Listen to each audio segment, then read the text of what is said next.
Président, de me donner accès à ce pupitre. Lorsque la représentation nationale adoptait la loi de finances de l'exercice 2021, les documents qui nous avaient été donnés mentionnaient alors un encours d'endettement de plus de 9 700 milliards. Un chiffre qui est d'ailleurs différent de celui rendu public par la note sur les finances publiques des pays de la CEMAC pour le 4e trimestre 2020.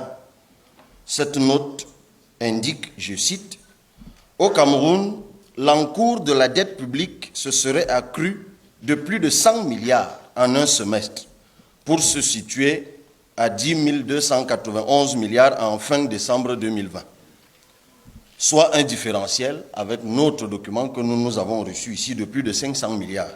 Ce qui veut dire que des deux documents, il y en a forcément un qui est mensonger, mais je n'ose pas penser que c'est celui qui nous a été servi.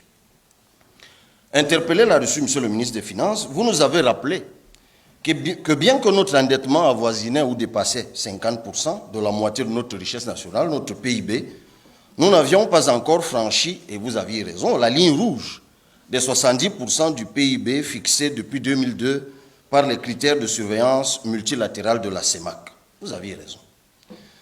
Mais nous aussi, nous avons sans doute raison de nous inquiéter qu'un pays qui a occupé un rang honorable parmi les pays pauvres et très endettés de la planète et qui a péniblement atteint le point d'achèvement en 2006, se soit à nouveau lancé dans un endettement boulimique dont les populations se demandent chaque jour à quoi ça sert exactement. Question simple, Monsieur le ministre.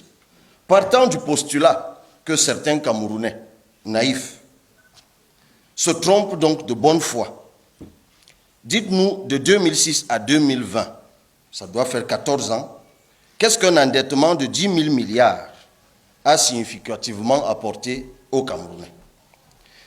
Il faut rappeler que l'inquiétude soulevée ici est partagée également par le Fonds monétaire international. Il y a même lieu de penser que l'absence de portée économique et sociale de cet endettement amène le FMI à douter à nouveau de la capacité et de la responsabilité du gouvernement camerounais, puisque désormais, notre souveraineté est placée sous le régime de la limitation.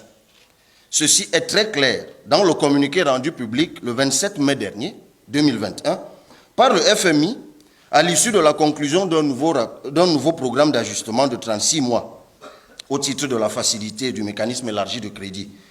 Ce communiqué dit, je cite, « Compte tenu du risque élevé de surendettement du Cameroun, les efforts visant à renforcer la gestion de la dette publique et à limiter les emprunts non concessionnels restent essentiels pour assurer la viabilité. » Fin de citation.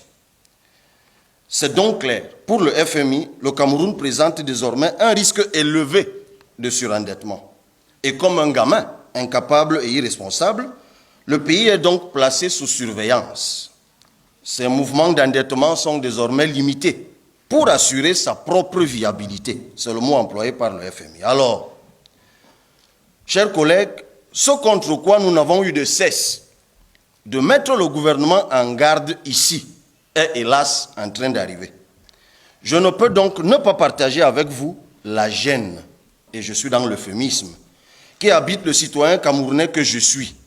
Je me laisse imaginer que c'est parce que mon pays, le Cameroun, est jugé irresponsable qu'il a été obligé, afin de conclure un accord avec le FMI le 27 mai, de souscrire la conditionnalité préalable d'autolimitation le 26, par laquelle il s'oblige à plafonner ses emprunts non concessionnels à 750 milliards et concessionnels à 350 milliards.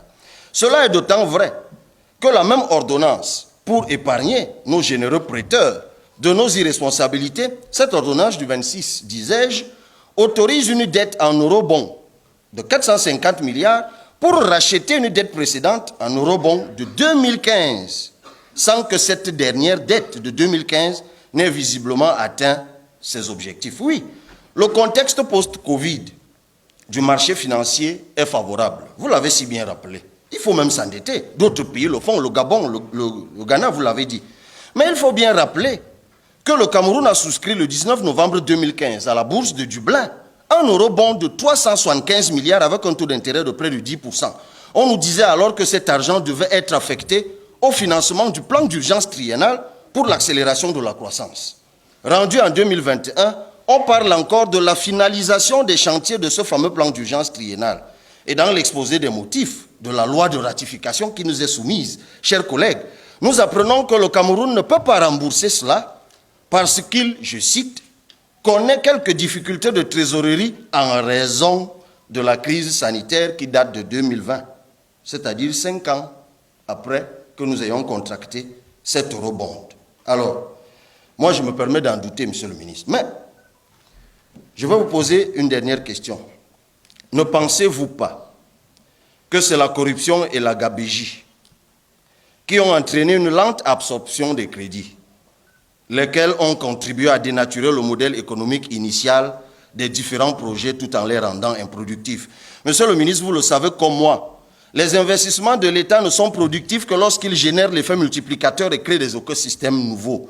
Les infrastructures de la CAN n'ayant pas été construites dans les délais, les fournisseurs locaux de l'État n'ont pas été payés et l'ont été si lentement qu'ils ont, pour certains, fait faillite avant de recevoir la totalité de leurs dû. Les collègues l'ont rappelé dans le rapport, tenu qu'ils étaient évidemment au coût par leurs fournisseurs et les taux d'intérêt des banques.